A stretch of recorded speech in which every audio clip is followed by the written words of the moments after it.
ഒറ്റപ്പാലത്തെ പാലം കുറച്ചു ഭാഗം ഇടിഞ്ഞതിന് ശേഷം ബ്ലോക്ക് പെട്ട് മതിയാവാൻ തുടങ്ങി. ഡെയിലി ബ്ലോക്കാണ്.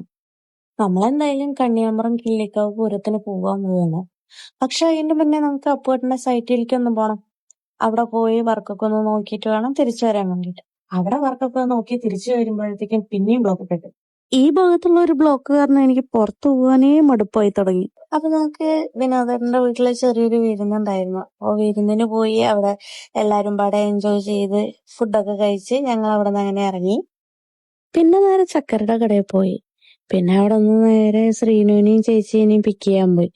എന്നാലാണ് പൂരം കാണാൻ ഞങ്ങക്ക് വരാൻ പറ്റുള്ളൂ. ഇവളെന്താണ് ഇങ്ങനെ ഇരിക്കണെന്ന് ആർക്കും ഒരു സംശയം വേണ്ട. അവളുടെ അപ്പുമ്മനെ വെയിറ്റ് ചെയ്തിരുന്നിട്ട് അവൾക്ക് പ്രാന്തായതാണ്, വേറൊന്നുമല്ല. നമ്മളെന്തായാലും ലൊക്കേഷനിൽ എത്തിയിട്ടുണ്ട്.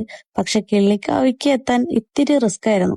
മഞ്ചേരി കിള്ളിക്കാവിലാണെന്ന് വെച്ചാൽ നല്ലോണം വൈകി പോയതുകൊണ്ട് ഒരു പ്രോഗ്രാമും കാണാൻ പറ്റിയിട്ടുണ്ടായിരുന്നില്ല.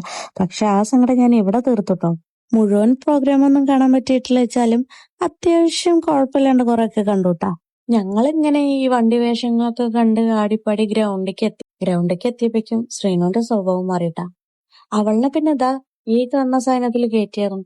പിന്നെ എല്ലാരും പാടെ ഗ്രൗണ്ടിൽ കൂടെ കുറച്ചു നേരം ചുറ്റി നടന്ന് അതൊക്കെ കഴിഞ്ഞ് ഞങ്ങൾ ഏകദേശം പോവാനായി. ചെക്കന്മാർക്ക് ഇറങ്ങാൻ സമയമായപ്പോ അവര് ഇറങ്ങി. പിന്നെ ഞങ്ങൾ എന്തിനാ അവിടെ നിൽക്കുന്ന വെച്ചിട്ട് ഞങ്ങളും വേഗം വീട്ടിലേക്ക് പോയിട്ടാ. അപ്പൊ അടുത്ത വീഡിയോയിൽ കാണുന്നവരെ ടാറ്റാ ബൈ ബൈ.